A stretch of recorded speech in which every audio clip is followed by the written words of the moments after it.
Alrighty, everyone. Welcome to the April 2026 All Hands. Really excited to let you all know what's going on. It continues to just be incredibly busy all the time. There's so much going on. As a reminder, these meetings are recorded and they are posted to YouTube.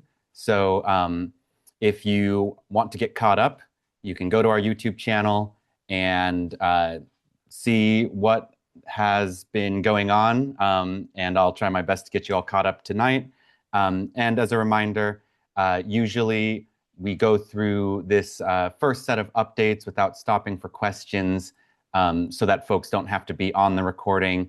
If you don't want to be on the recording, that's okay. We stop the recording after we get through the updates so that we can kind of have more of a discussion.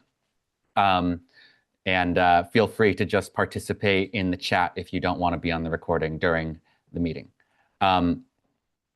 So for folks who may be new here today, Whole Washington is a nonpartisan 501c4 and 501c3, which means we're a political and charitable nonprofit.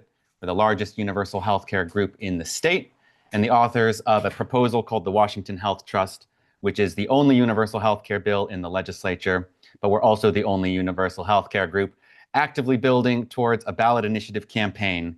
And we are members of a coalition called Healthcare is a Human Right Washington. So we don't do our work alone. We are part of a wonderful network of organizations and activists doing work all around. My name's Andre. I'm the executive director. I live in Seattle near Green Lake. Please get in touch with me if any of this is interesting to you. If you want to continue the conversation, my email is just andre@wholewashington.org, or you can use my booking link, cal.com/public-stackhouse, and get a meeting set up. And I'd love to get into it with you. Don't be shy. Okay, shouting out a few events that we have coming up in the next month. Yeah, there'll be a few additional notes on the programming. But biggest thing is on the 30th, which is this Thursday, we are taking a field trip to Olympia. We are going to be packing the room for the Universal Healthcare Commission. So our goal is to have some really strong testimony and then to have the room just filled with people wearing red shirts. And so this is a great opportunity to see a little bit of how the sausage gets made, be seen, and let them know that we are watching them very carefully. And then just kicking off the month, May Day is Friday. And so there will be solidarity events held across the state. This is on our calendar. So you can see the ones that Whole Washington is currently set up to have a presence at, which I believe includes Seattle, Vancouver, and a couple others that I didn't write down on the slide or anything. So see if there will be a Whole Washington event near you. And if not, there's still time to get in touch with Jen and to get an event up there. So if there's an event in your neighborhood and you want Whole Washington to have a presence there, you can let us know and we can get it on our calendar. We just need to make sure that there's going to be somebody there to receive any volunteers and supporters who show up. So that's kind of the first step. There's lots of local events coming up. So in Tacoma on the 2nd, there's a Sustainability Expo at UW Tacoma campus. Then on the 3rd, there will be local meetups in Clark and Whatcom County, as well as a Spokane meetup on the 9th, and then a new volunteer orientation. This will be online on the 11th. And that's really the next set of events. There are some changes to our regular schedule in May, so we're taking a bit of time off. We're taking a sort of spring break from May 4th to May 8th, and this is a little bit of a new thing at Whole Washington, but the way that I kind of explain this is Whole Washington brings together a mix of volunteers and staff and people who are active year-round and people who are active in short, bursts and fits. So with this spring break, it is an optional spring break.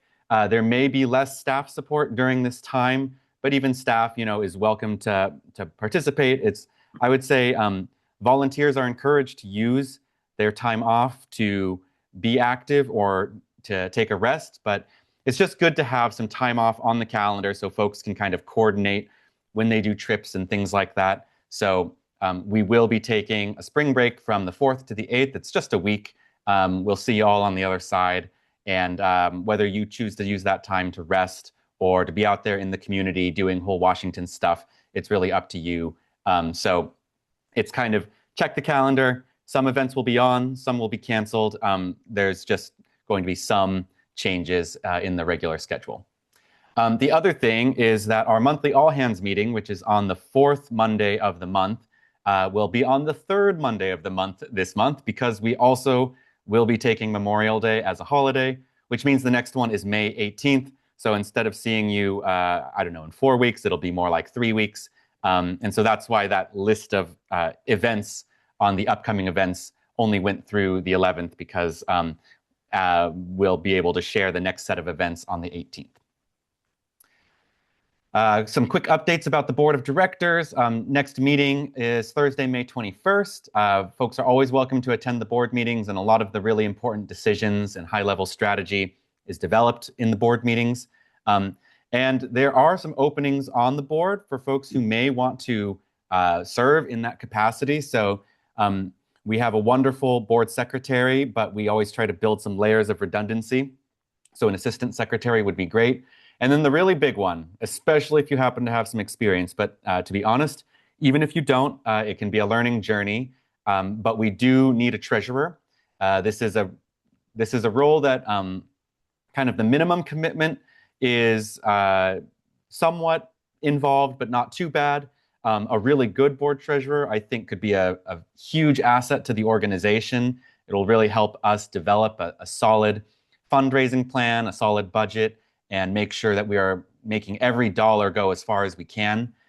So if you are interested, or if you might know somebody who would be a good treasurer, please do apply, wholewashington.org apply, or you can just email me, let me know, and we can kind of discuss the options here.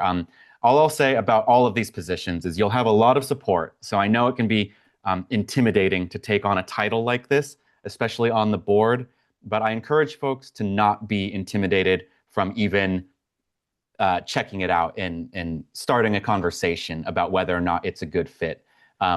So that's some stuff going on with the board, and meeting coming up relatively soon. Some updates on our fundraising. So as a reminder, this continues to be a massive, massive theme for the organization for the rest of the year. If we want to make the 2028 ballot, we use as our sort of rule of thumb that we are hoping to raise about $200,000 to launch a successful campaign. And that's a big number, and it's a big number for whole Washington. But political campaigns raise this kind of money all the time, and we have time. So for everyone out there who volunteers, I know that your volunteer time is incredibly meaningful, but we all got to dig deep, and we all have to find a way to make this happen. So if you haven't donated before, consider making your first donation. If you are a recurring donor, if you can even add $2, $5 to that recurring donation, it makes a huge, huge difference. But I'm very happy to report that while we have a very long way to go, we are seeing some very strong numbers. So you can see, even though our individual donations dropped a little bit between February and March, you see a big jump in the average donation. And you can see that we have very strong numbers coming in both on our one-time donations and recurring donations this month. And so, you know, where in February we raised about $8,300, we're raising closer to $1,200 in March. So this is significant growth. And I think you're going to continue to see that. We'll talk more about fundraising a little bit later in the meeting. But thank you to everyone who donates. You are fueling this organization, and we can make this happen. But anything that you can add to these numbers, it goes a very long way. And it helps fund us out there at all those events, No Kings, May Day. It helps us pay for tables. It helps us pay for banners and other things that we can distribute, you know, literature that gets out into the public and brings more people into this organization. Yeah, consider if you can become one of our donors, and your donation can be in next month's update. Um, Also, and this will be hopefully very big for us, the 2026 Universal Healthcare Gala is coming up on the 16th. It's in West Seattle. Amy Storm is the coordinator and doing a great job. And tickets are on sale now for $150. And when it comes to sponsorships, we do have some good sponsors. And I saw Lisa here. So I want to thank Green Party of Washington for being one of our sponsors 2 years in a row now. But the cutoff for sponsorship is the 29th. So sponsorship can be done by individuals or organizations. They do tend to come in from organizations, but as an individual, you can be a sponsor as well, and you can have your name featured in the programming. You'll get a shout out at the event. So, for an organization, it's a bit of advertising. For an individual, it's a bit of acknowledgement. But there are lots of ways to jump in. And if you want to go above and beyond buying a ticket, a sponsorship is a really good way to go. And it's going to be a really exciting night. I am really looking forward to it. And I'm happy to share that we have confirmed some really great speakers. So Mayor Katie Wilson of Seattle has been one of our confirmed speakers for a while. And today I'm really happy to announce that Sean Scott is also a confirmed speaker. So I am really looking forward to the evening. There will be an auction, there will be a dessert dash, there will be music. And these events are not just about raising money. They are an opportunity for us to come together as a community, spend some time together, making some memories for an evening, meeting face to face. And I promise you, important connections and important strategizing absolutely happens at these dinners and at these events. So go and be a part of it, get your ear to the ground, hear the rumor mill, and get the inside scoop on what's happening next. Going to run through some team updates now. So first of all, Whole Washington has grown a lot. And so I thought instead of just jumping straight into team updates, I would give you all an overview of the teams that we have that are active. And so as much as possible, we try to make our doors open to anyone. So all of these teams, their meetings are on our calendar. You are welcome to attend. It may be a bit like drinking out of a fire hose if you just jump into a really active team, but you can learn and get involved really quickly. So we have a fundraising team meeting Mondays at 11 a.m., comms meeting Tuesdays at 10 a.m., social media meets every 2 weeks on Wednesdays at noon. Ballot Initiative team is a relatively new standing team. A lot of our work relates to the ballot initiative, but we have a team dedicated to it now, meeting Wednesdays at, that says 5, I believe it's actually 5:30.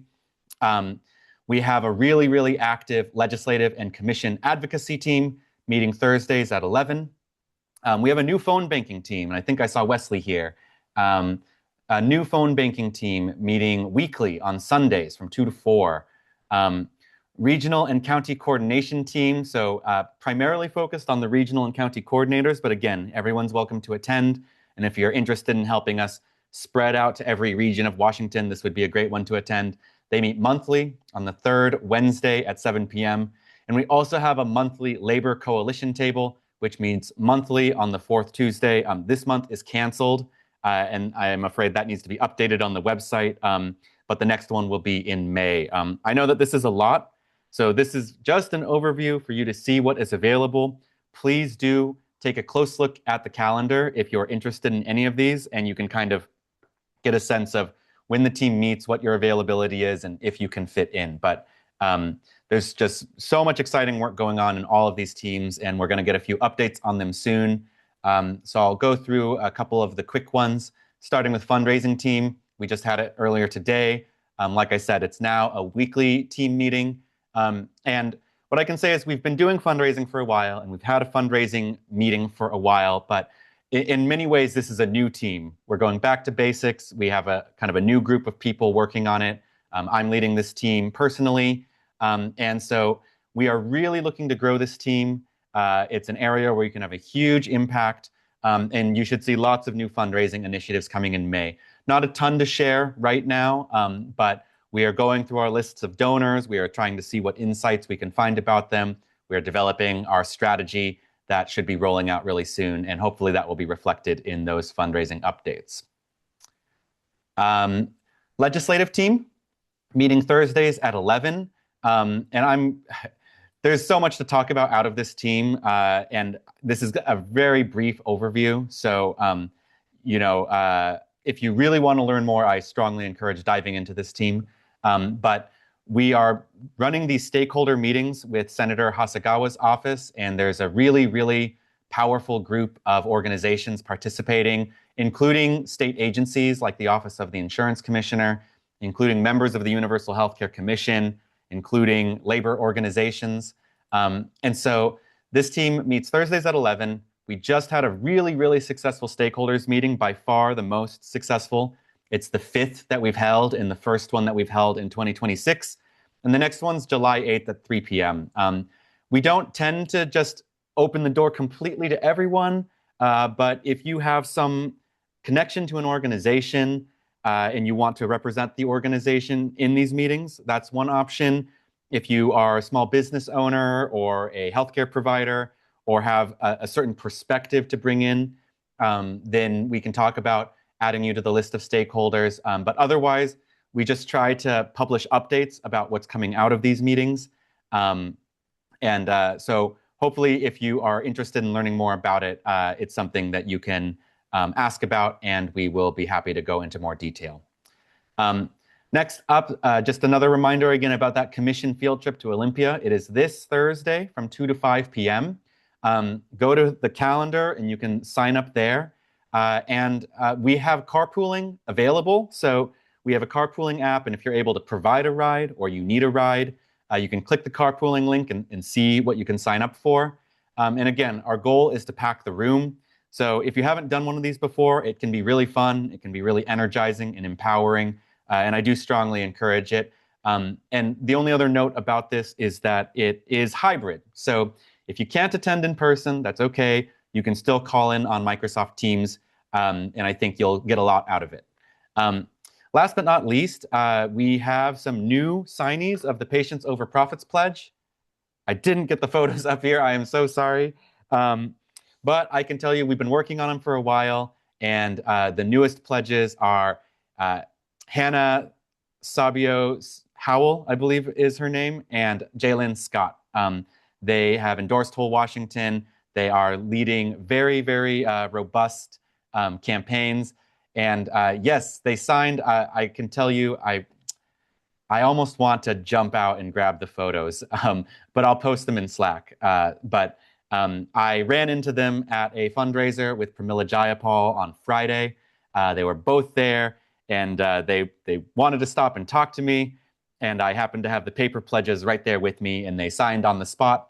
And we can take it from there. So it was really great, and it really shows that in-person connection often is the fastest way to get this stuff done. I will say, Jalen Scott didn't even look at the pledge for longer than 10 seconds. She was like, I'm signing.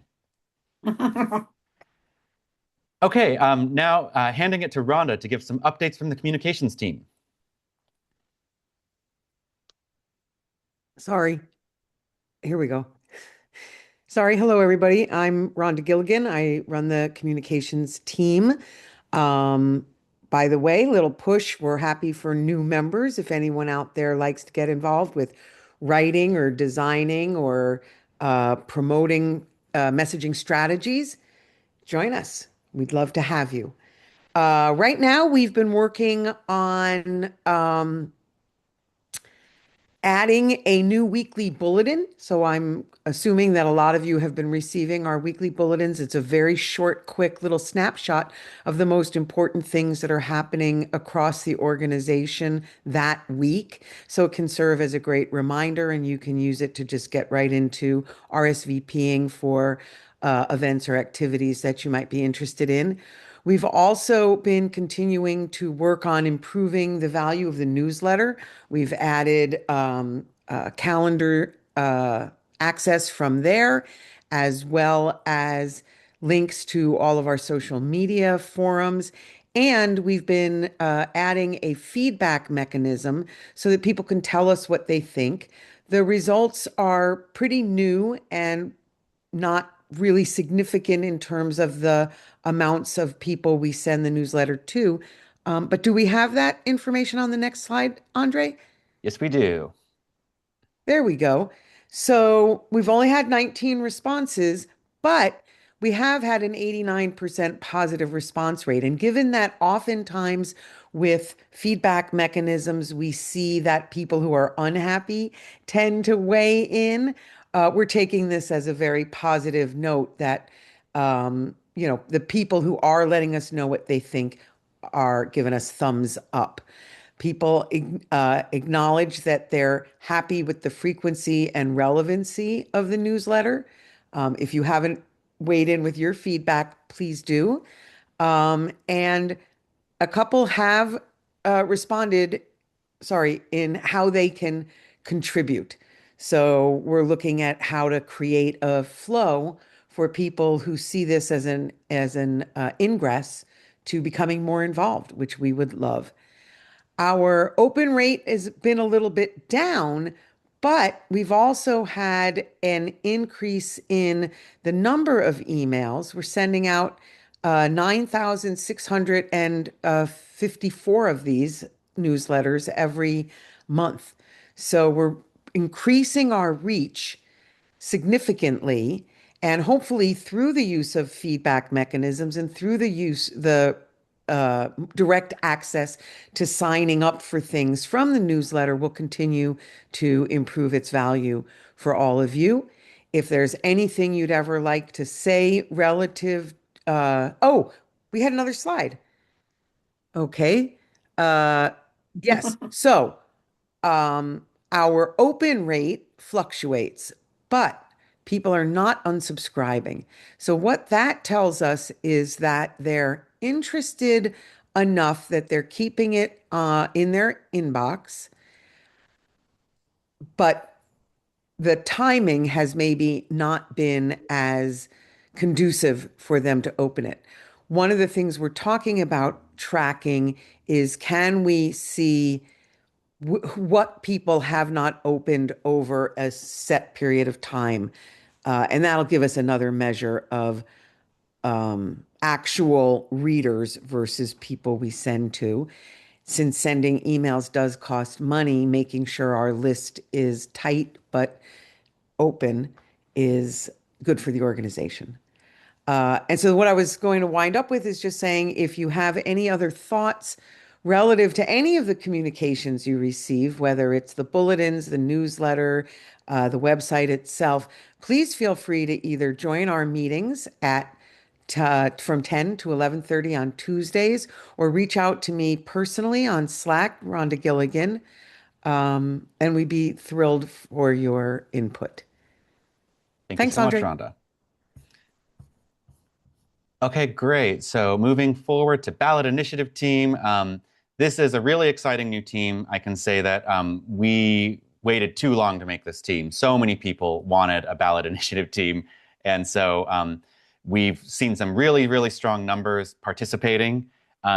It's very early. I think a lot of folks are coming to this team and we're still just unpacking the basics of how ballot initiatives work and what it means for whole Washington to run one. A lot of it has been just sort of reviewing materials and campaign strategies from our past campaigns, going over the ballot initiative process, answering a lot of questions. But I really think that it's building a strong foundation that team needs in order to really develop a successful campaign for the 2028 ballot. One thing that we talk about pretty regularly in this space is the Pledge to Sign campaign. I think most folks in here have probably signed the Pledge to Sign at one point or another. And if you haven't, I would love for anyone to just drop wholewashington.org/pledge into the chat, and you can do it right now. It's a pretty quick action. You can get the pledge filled out in 20 seconds. And it's a great opportunity to take a first step because by signing that pledge, you have already taken one action. And then the easiest action in the world to follow it up with is to share it with a friend, post it on social media. And so it really, really helps people, whether we ask them for this pledge in person or they just stumble on the website and take the pledge that way. It, in a very, very kind of self-driven way, brings them into this process and gives them the tools they need to get involved. So please check out the pledge campaign. If you are on the ballot initiative team and you are just waiting for something to do, and you feel like we're still just kind of talking about strategy and stuff like that, the thing to do day in and day out is any way you can help us get more pledges, the better. And one thing I'll say is about 600 of the pledge signers checked a little box on the pledge sheet that said, by the way, when it's my turn to sign, I would love to not just sign for myself, but take one sheet with me and get 20 signatures filled out on that sheet. So one thing we encourage people to do is to see if they can have 20 people that they know sign the pledge, because that's the equivalent of filling out one full signature sheet.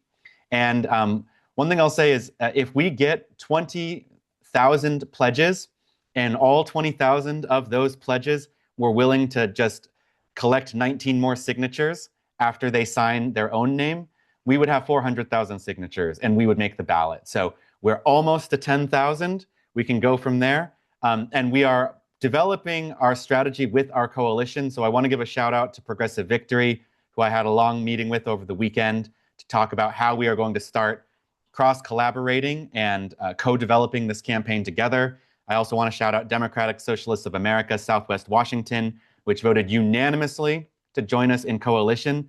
So these are the first two movers in terms of being our signature gathering coalition. But the door is wide open, and we will be continuing to bring in more organizations who are going to commit to gathering signatures with us. And that is what success is going to be built on.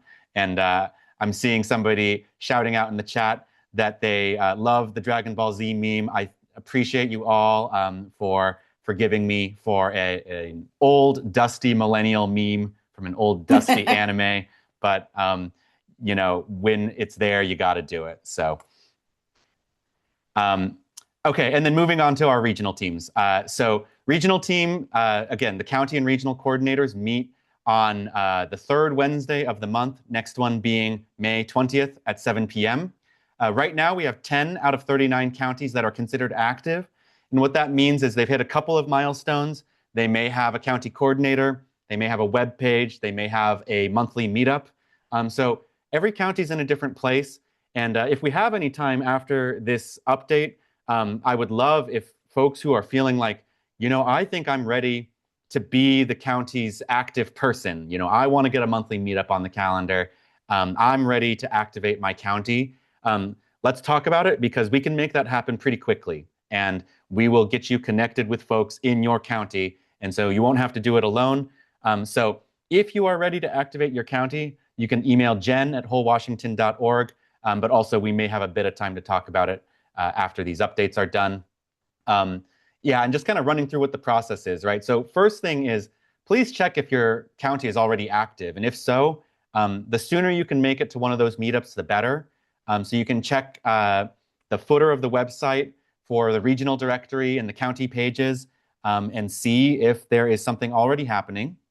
And some counties have a coordinator or not. So if you look at your county page, you should be able to see if there is a coordinator. And if there is, you can get in touch with them.